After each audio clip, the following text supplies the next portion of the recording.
Welcome to the podcast that cuts through all the noise and gives you no bullshit social media strategies that you can implement in your business. I'm your host, Jasmine Fertitta.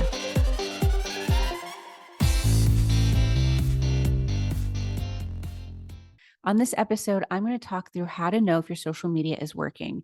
As I'm going through this podcast episodes and I'm creating these strategies for you and talking through different action items that you can implement in your social media, none of that is going to mean a damn thing if you don't know if it's working or not.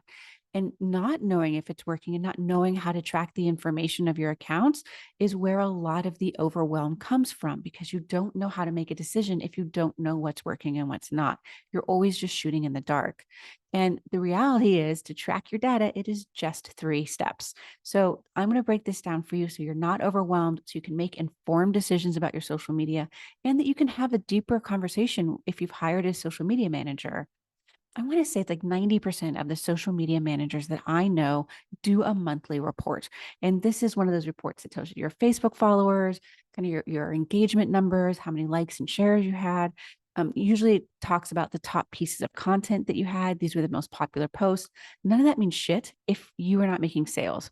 That's great stuff is happening on your accounts, but there's a disconnect in information between not getting sales, not hitting your goal for your social media, and then this kind of generalized knowledge that seems to be trending upward, but isn't serving your business. So I'm going to break down how we bridge that gap and get a little more detailed. So starting with the elephant in the room for just 1 second, let's address the monthly report kind of head on. It's both good and bad, and I want you to understand why it's good and why there's other data that is better. So the positive of a monthly report, and I do them for my clients, it's just not the only piece of data I give my clients, but a monthly report is a snapshot of almost like a controlled group of data. It's the numbers per 30 days. Doesn't matter if you're doing special campaigns, if you got sick for a week, doesn't care about holidays. It's just a 30-day snapshot of your accounts. And this is very helpful if you're looking at year trends. So over 6 months or a year, making sure things are trending up, making sure they're increasing at a high enough percentage that we're looking for. There's those types of pieces. Again, that 10,000 foot view. The other reason that a monthly report is good is that it's year over year trends. So, for example, I had a client who every July and every December, her numbers all trend downward. Now, if she was just looking at 1 June and July, she'd go, well, June, we were doing great. What broke in July? And the reality is nothing broke.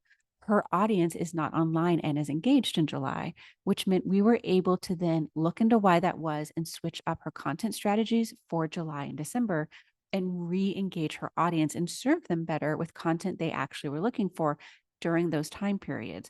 So having a year over year comparison is extremely powerful in a way that I don't know a lot of social media managers are helping you track, because you're going to have ebbs and flows in your business, in your marketing.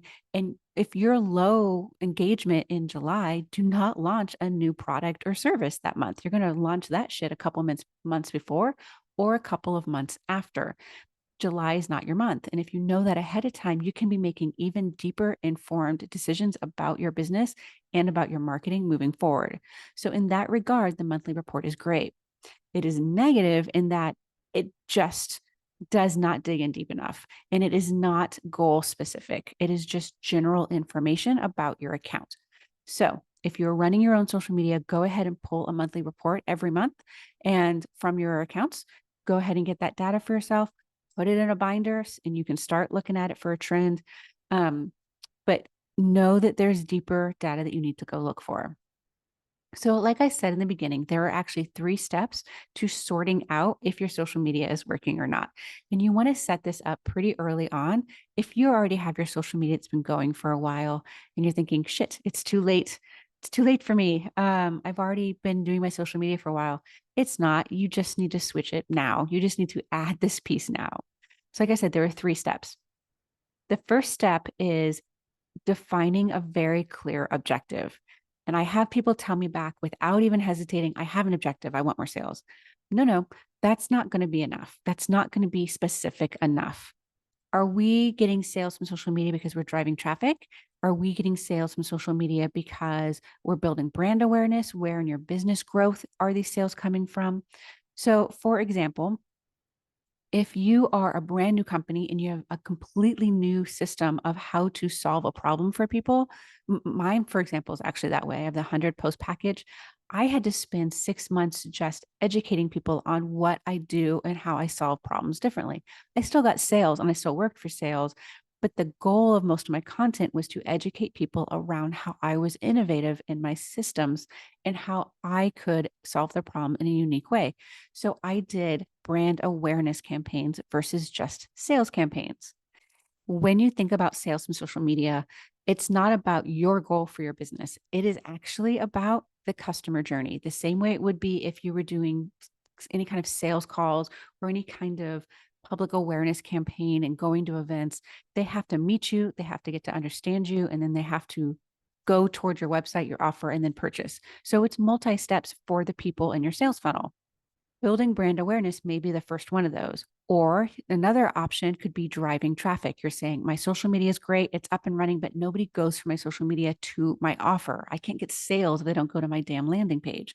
So your target, your goal should be driving traffic. That's really what you're doing at that point. And I want to bring up one more, which is generating new leads. And what's interesting about this objective is that when we talk about generating new leads from social media, it switches the conversation about how we're going to get those leads. Because if you just say, I want more sales from social media, and I say, okay, are you getting enough leads? What does it look like to get sales? How does somebody buy from you? And we talk about that process a little bit. They usually say, well, to first I need to get the leads and then I get the sales from those leads. Like, okay, great.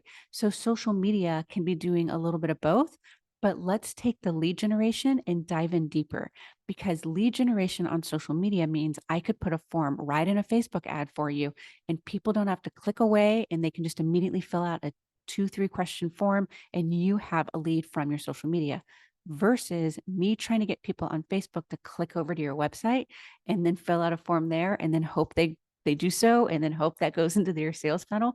You might lose people that way. You can still have content that drives traffic to your website or your offer or your lead form off of a social media platform, but most social media platforms want people to stay on their platform. That's what they want. They want you to create content that is interesting and have conversations and be engaging and have all these kind of DMs and comments and whatnot on their platform. They don't like to send people away from their platform. So if we are talking about driving traffic for leads, we can do a lot of that lead generation more successfully on the social media platform. Now we've switched the conversation about how we are approaching growing the sales for your business. Because now what I'm saying on Instagram is shoot me a DM and I will give you the link to this masterclass, or drop a DM and ask me questions about this offer. Whatever that offer is for you to start your sales funnel, but I'm grabbing the lead on Instagram, which means I will grab more of those leads. I can still have content that drives people directly to your website, but by adding in this element of on the platform lead generation that the platforms have designed, that means that I'm increasing your leads just through utilizing the tools that we have been given by social media. Same for TikTok. They have a form that you can link right in your bio of your page.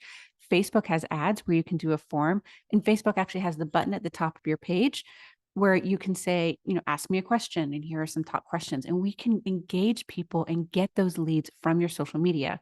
Whereas if your objective is just sales, that is just trying to push people off of social media and you're losing the option to get some of those leads of people who don't like to leave the platforms and the platforms that don't like to send people away.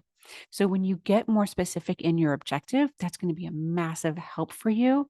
So when you get more specific about your objective, it actually helps you reach your ultimate goal faster and at a higher level. And that's part of how I'm able to get the 40% increase in sales for my clients, is focusing on things like brand awareness and lead generation, and then matching that to the language used within the rest of the sales funnel so that that doesn't switch from social media over to what they find on the website or when they talk to you on a sales call. We use the same language.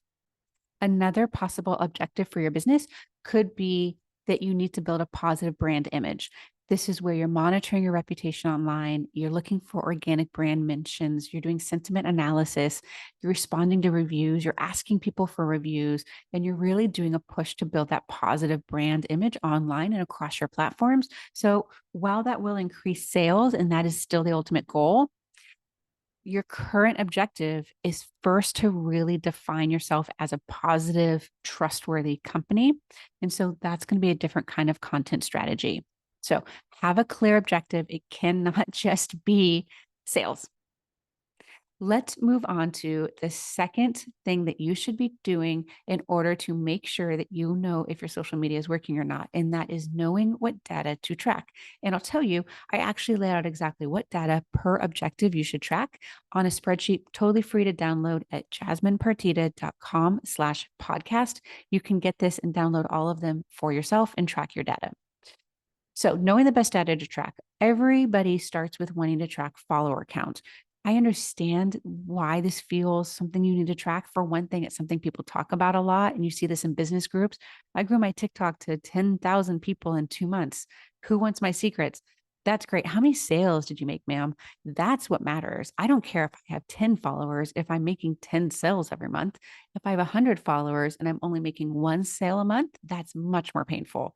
Follower count doesn't mean shit to the bottom line of my business. If you are dedicated, though, to really tracking that follower count, I'm going to challenge you to not track followers so much as the data point of follower growth rate. So let's say you had 1,000 followers and you got 200 new followers in a month. That's 20% increase. That's awesome. Congratulations. But let's say your account only had 100 followers, but you gained 50 new followers in a month. That's a 50% increase. And if I'm doing that for a couple of months in a row, it tells me that by the time I get to 1,000 followers, I'll be getting 500 new followers a month, which is a great follower count increase. So that data point is more specific and it's more connected to my actual objective. For example, if I'm looking for brand awareness, remember I was talking earlier about really just building awareness of what you do and how you're unique and about your business in general. Follower growth rate is a great data point for that because it says people are becoming aware of you at X rate. And so it gives you that percentage of growth and awareness around your campaign. Perfect data point for that. Another data point that people, I just don't think, to me, it's the golden ticket of data points, but so many people are like, meh, I don't really care. But oh my God, these are my dream numbers to have very high and they're really hard to get. So it's really challenging, but is the profile views or profile visits, depending on what platform you're on. Profile views are the people who saw one of your pieces of content and they were like, wait, who is this? What are they doing? What? And they go to your page or your account to learn more. They go through other videos. They go through the rest of your account. They read your graphic posts and your blog articles. They may never click follow. They may never click like, but they are just delving into what you do. And these people often become fast clients.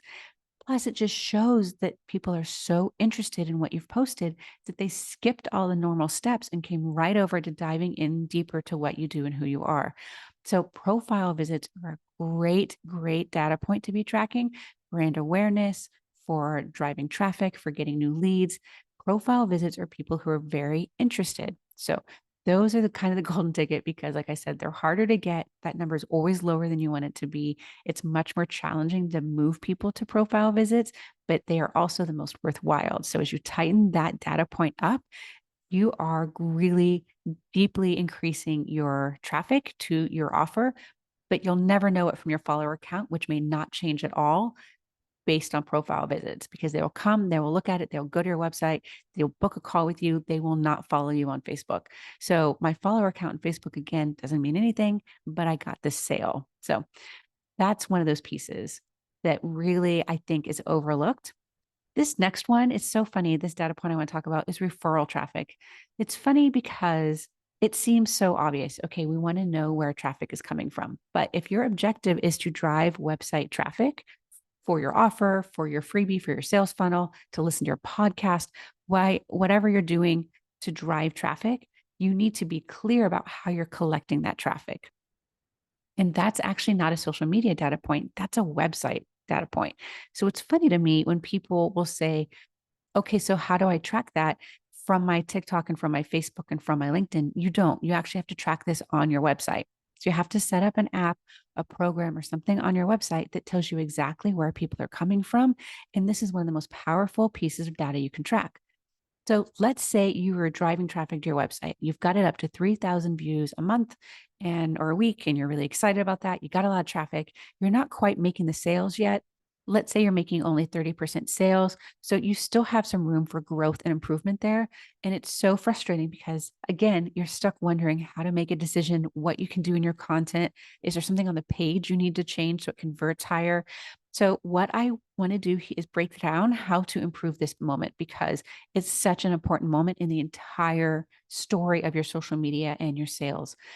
It's Social media should not, as I've always said, be on its own. It should always be part of your marketing. And this is a key example of what that means. Because if I send you 3,000 people from your social media and we're not sure which of the platforms they're coming from, and we're not sure why they're not converting, and we can't follow up with them, we've lost so many sales. We've lost millions of dollars over the years in sales. So if you have this set up on your website and you're sharing that and working with your social media manager so that they can follow up specifically with accounts or with general traffic, and we get a better sense of who your audience is, all of this is really powerful. So this is what I want you to do.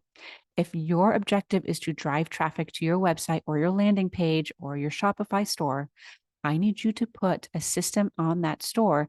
You can use Microsoft Clarity. That one's free. There's Hotjar. There's a number of them out there. But you want something, Zoho is another one that I really like, but you want something that tracks exactly where people are coming from. Because if I know that the bulk of the people are coming from TikTok, then I can switch up that content strategy to drip in more information for people that are returning and get them back and sell them on that second run of going to your website. And that means if nobody is coming from Facebook, I can switch up the content strategy on Facebook to be about driving more traffic because we've missed that piece with that audience. And somehow there's probably a couple different ways.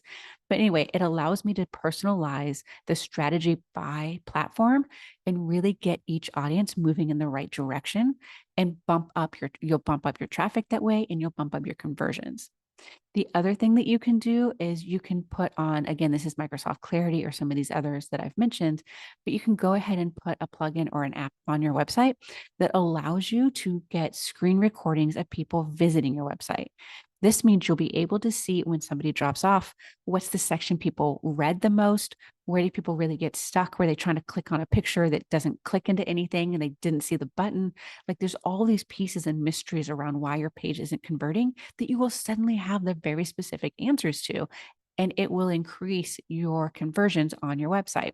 Plus, if there is one spot where everybody reads this one paragraph within your landing page, and it's just this one thing that like people are like, oh, wait, what is this? And they want to dive in deeper, I can take that and start dripping it into your content so that that question is answered for them earlier. When they get to your page, they see that paragraph. Now they're like, oh, okay, great. And it confirms for them what they already knew. They'll scroll past it faster. They'll get farther down the page and closer to buying. So all of these elements can be done in your social media strategy by first really knowing your referral traffic, where it's coming from and where it's getting stuck. So that is a data point that is a marketing data point that informs your social media. And that's how you get those in-depth social media strategies that get you those huge increases in sales. These are the types of strategies. So your first number one out of the three here for knowing if your social media is working or not is going to be that clear objective. The second one is being very specific on your data points. If you want a full list, you can go download it on my website, jasminepartita.com/podcast. And then the third and final is how often should you check this shit? Because if you're like me, when I first started out, I was checking daily, but you can't see trends if you check daily. You just can't. You're too close. So a couple of options are weekly, bi-weekly, every 6 months, quarterly. And then again, you have your monthly reports that are just stepping you through as well. But I want to talk about one piece, which is campaigns. And this is where that 30-day report really makes me insane. You really want campaign specific data for any of your strategies. So if I'm doing brand awareness, for example, don't just do it indefinitely. Set yourself 6 weeks or a couple of months, whatever it is, based on your marketing plans so that you have a specific campaign around it, because this will give you better data. And the way you're going to want to review that is pull a report the week before you start your campaign with the new content that is building brand awareness. So you have your kind of starting point data of like, okay, this is where things were. This is what we're starting at, whatever those numbers are. You can have 10,000 followers and 300 likes a day or whatever it is. And so you've got this kind of starting point. Then every 2 weeks, I want you to pull a report and see that it's growing. And I want you to really have that mid report that goes all the way back to the beginning. So halfway through your campaign, you want to see how the whole trend is going for yourself. And you're going to want to do the same thing at the end. You want to post campaign data poll. If you think about it this way, let's say you are a gym and you are doing an end of the year sale for memberships. You're doing that membership drive that so many gyms and health professionals do, where it's start the new year right, get in on this deal, 50% off. And it usually kind of stops around January 1st, but goes for a couple more weeks. You can usually still join for some kind of discount for 2 more weeks. So you would start talking about the end of the year campaign before Thanksgiving. So let's say mid-November. And then you're going to do the campaign all the way through New Year, through December, and then a couple of weeks in January for it to start, let's say, on the 15th. So that's 8 weeks, but it's not 8 weeks in months. It's not 2 months. So if I only pulled December, it's not going to show me the whole campaign. So I want data that is going to show me the beginning of the campaign, the middle, and then the end. So it gives me the full 8 weeks outside of the month calendar. That's where my data is. So understanding the more often you can do your objective in a campaign and then pull the data for that, the stronger your campaigns will be. You have a specific endpoint, even if you're still continuing some of the content, you're not switching it dramatically the next day. It gives you a place to really check in on how it went, what the results were, and have a finite definition of success. So it can tell you too, this did not work at all. Why is that? And that to me actually is just as valuable as something that does work, sometimes more valuable, because you're like, okay, this didn't work. Let's figure out why. Because the minute you fix 3 things that were broken and you've got them all tightly pulled together for the second campaign, when you redo that campaign, you're going to be able to increase your sales so much. You'll just be so surprised. It's really a wonderful thing. For example, I've had a number of gyms actually work with me, which is why I use that as an example. Um, and I say, okay, well, give me all of your information from the year before. And then we take that and we use that to inform the new campaign. We're not just randomly creating a new campaign. We're really looking at what worked, what didn't work, where people came from, and what their results were, so that we can take all of that and make an even stronger campaign the next year. You do that for a couple of campaign cycles, even if they're right next to each other, not once a year, and you are increasing by 10, 20, 30, 40% over the course of 4 campaigns. And so it's a very powerful way to come at your data. But the key is going to be getting that first data pool that tells you kind of where your numbers are to start, and then that last data pool after the campaign, so that you make sure you have a full view of how it all went. And if you're able to do these 3 steps of having a clear objective, knowing what data point you're going to pull, and then checking it regularly outside of a 30-day calendar, you're going to have such strong campaigns for your business. And that is how you will reach your ultimate goal of having a sales increase for your company and scaling your online business.